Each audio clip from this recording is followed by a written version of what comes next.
I think to just keep up with the same conversation on church, I feel we need to understand more of what it means to be a part of the family of God. If you could just help us understand what it really means, and probably also how discipleship actually helps us understand that aspect of we are part of a family of God.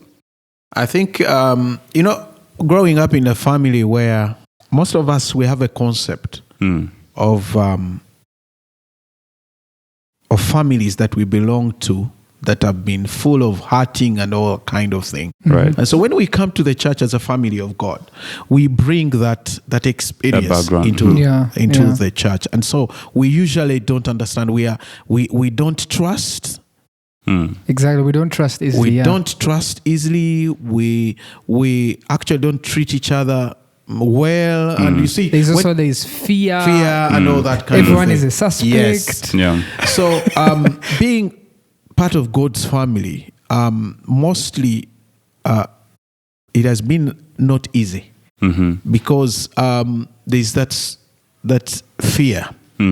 And because you've grown up with a family, it's just like calling God your father when you've never had a father or you've had an abusive father. You will say, perhaps God is the same way. Perhaps he's the same way. He has a big stick and he's waiting to wipe me and all that. So being part of God's family is learning. It's a process. I am beginning to understand that what Paul writes in letters, all these epistles and all these people, Timothy and all that, as he writes to them, he keeps on saying, please love one another. Yeah. Handle each other gently. Try to care for one another. And frankly speaking, it has been hard to see that picture in God's family. It's been hard. Because if today your team, you had a problem and maybe you fell in sin, we will be on you, tearing you up and down. We wouldn't be carrying you up and trying you to get up and walk. Like the shame would be more magnified. Yes, they would they can beat you or they would kill you. They kill the wounded. But someone says the church is the only that shoots the what? The wounded. The wounded. The wounded. Yeah. But the only army that shoots.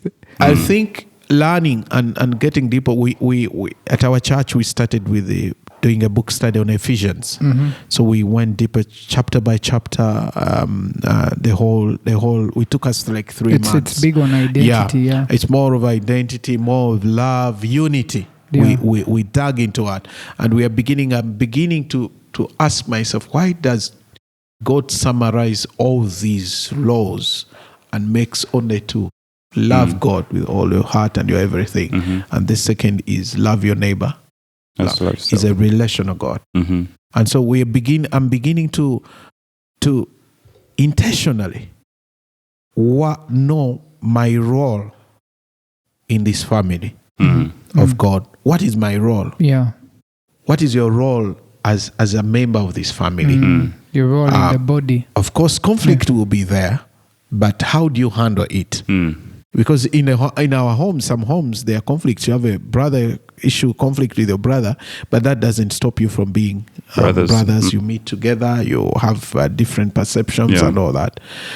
It has been an interesting journey, but it's work in progress, knowing that I am loved by God. I know God loves me. Now, confirming that love, God does it through people. Right. Because people relate. If you love God and there is the love of God in you, then you are going to relate with that love, knowing that the love of God is unconditional, the love of God is sacrificial, the love of God is caring and all that, passing it on that. And it's something that I feel that the Church of God has to work on. Yeah. Because the family of God, there is the sense of disunity. Look at the churches, they don't work together. Pastors don't work together.